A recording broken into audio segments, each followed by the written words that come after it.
Yeah.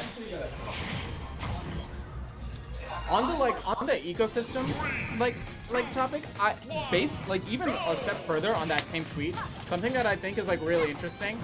Some crazy shit happened. I'm talking about it. Yeah, same. You can keep going. Something else that I think is really interesting that is really understated is a lot of top players, like even Tweak, you put Tweak at his own local, like if he hasn't been going for like 6 months or something, right, which he does. He won't always win. Yeah, I've definitely seen him he might lose lose to Syrup, he might lose to like that one Tri-State Mega Man, I forget his tag. Yeah, I know who you're talking about. Is it MPG or is that? Yeah. You'll also see like Zombo's a good example of that. He goes to a local maybe once every 2 months, and I'll like frequently if you look at his PG stats, he's losing to like Guy. I know. It's just like there's someone else in the area that's like not that relevant, and it speaks to how inconsistent it is. That I can't remember who it is. Yeah. You know what I mean? It's just like some guy in this region that he doesn't have down. I think an element of traditional American majors, and even just majors as a whole actually, that people don't talk about enough, is like there's like an effect at majors where you don't start doing good at them until you go to enough at them. Yeah. And it's because the like a lot of like regular top 16 makers, top 32 makers are consistent people. Yeah, you're playing the same people. So in a way, what it actually is, people who are consistent at majors, right? Like how are they consistently placing well at a tournament like 50 times the scale of the locals that they place in consistently in? High key, I think something people don't talk about enough is top players, most of them have made majors their local. They go to majors and they play roughly the same. Yeah. The same. Not only is it's their ecosystem. It's like the one there. Not only is it the same pool of people, but it's a space and an environment that's as comfortable to them as like movement is for me. Yeah, you know what I mean? Exactly. They walk in and there's 1,000 people there and there's vendors and like everything's loud. They play better under that circumstance than they would with like 2 people standing right behind them and nobody else in the room. You know? Exactly. Leo Gluto is just like at his core is like low-key no different. Name 2 people that like Flame Brand. Tony Dice. What is it recently? Yeah, Tony and like Rob, I guess.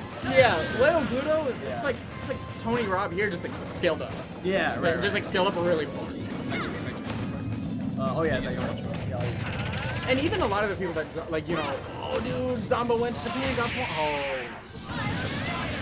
what? Oh. Oh, he didn't die at first. I think he actually lost. I think he had a 0 win. Yeah. A lot of the people that oh, he lost his jump. I lost my brain. Well, people that go to majors and place consistently are the same. Something about that. Nah, bro, I got nothing. You lost it. Yeah, I'm cooked. I got nothing. What? What's your bracket looking like? Who do you have? I don't know. I think I have to play Sober. When you sign amps. Do you check when you enter tournaments? Do you care? Not locals. No. That makes sense. I started attending locals in a very weird ego is definitely a really big thing in this game, always low-key, but like I think early ult, like when it was like a lot of like the old 4 people and they were like, dude, like why am I not being seeded well? Don't you remember I beat that one guy that one time in that other game? Like, I definitely heard a lot of that because I didn't I wasn't big like in the scene like early and all, but I attended a few tournaments and I definitely heard a lot of that conversation. Yeah, I didn't.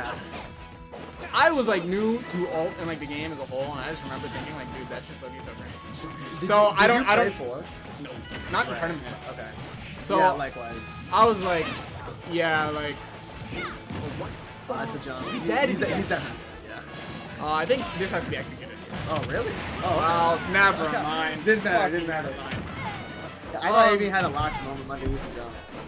Yeah, I don't know. After hearing that, I got my problems elsewhere.